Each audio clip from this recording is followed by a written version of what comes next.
General, if there is a change in administrations, it looks like Joe Biden has said, not heeding the warning, he said Donald Trump's approach to China is all backwards and says now China must play by the international rules. He wants to get Europe with us to put pressure on China. Will that work? Well, we'd have to unpack what he's really talking about here. A couple of points. One, what Radcliffe, the DNI, Director of National Intelligence, is saying is right on the mark. The Trump administration, in their national security strategy in December of 2017, laid out the same case, that China is a long-term strategic threat to the United States, and it is the most critical country we're dealing with in the 21st century. And here's the point, and this takes on the issue you mentioned about what President-elect Biden is saying. China intends to change the international order. Like-minded Western democracies they consider to be their adversaries, and they are about doing that. They intend to do that by achieving military and economic dominance, not only in the Pacific, but worldwide, and replace the United States as the global leader. You have to have that in mind when you're dealing with the Chinese. You're not going to be able to talk them into being a responsible country, respecting the international order. They are discarding the international order to achieve their national objectives. So what are they capable of? Admiral Phil Davidson, who is nearing the end of his U.S. Indo-Pacific command, says this: China has moved well past a strategy of simply defending its territory. It is now modernizing with the objective of being able to operate and even fight far from its shores. China has built advanced weapon systems, platforms, and rockets. Its forces have altered the strategic environment in ways the United States has not responded to.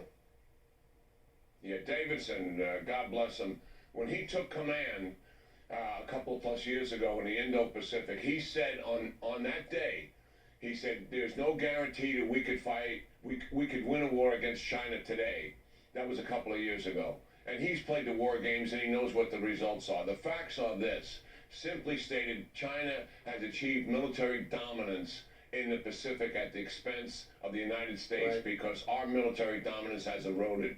We have got to get back to where we have what?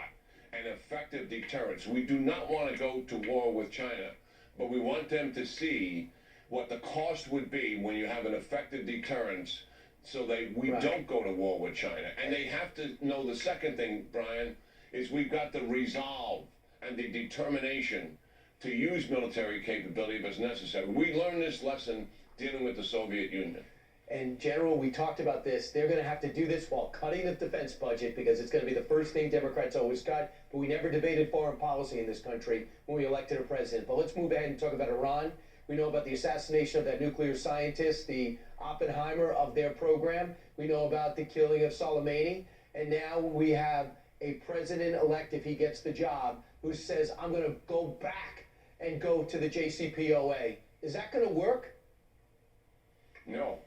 He should not go back. What he should do is what actually the Iranians would do if President Trump was re-elected, They would come in and renegotiate a deal with the Trump administration. Listen, what the Biden administration has got to understand, and everything that President Trump has done is not bad. They got to recognize that the Trump administration is giving them real leverage, because the Iranians are crippled by the sanctions that are imposed on them. This is very different than 2014 when Obama was negotiating the nuclear deal. There is real leverage here.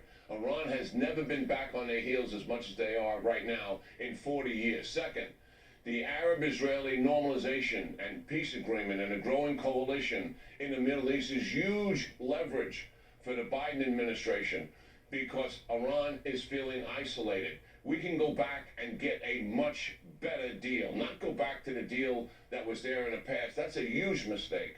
What's a better deal? Anywhere, anytime inspections, no ballistic missile development, and do away with the sunset clauses. In other words, put in place a complete permanent prohibition of nuclear weapons. That's got to be in the deal. And also curb their behavior in the region. That are the points that we should be putting on the table, not going back to the tenets of the previous deal, because that is fundamentally flawed, and that would be a sign of huge weakness on the part of the new administration. General, we could talk for another 45 minutes and still not cover it all.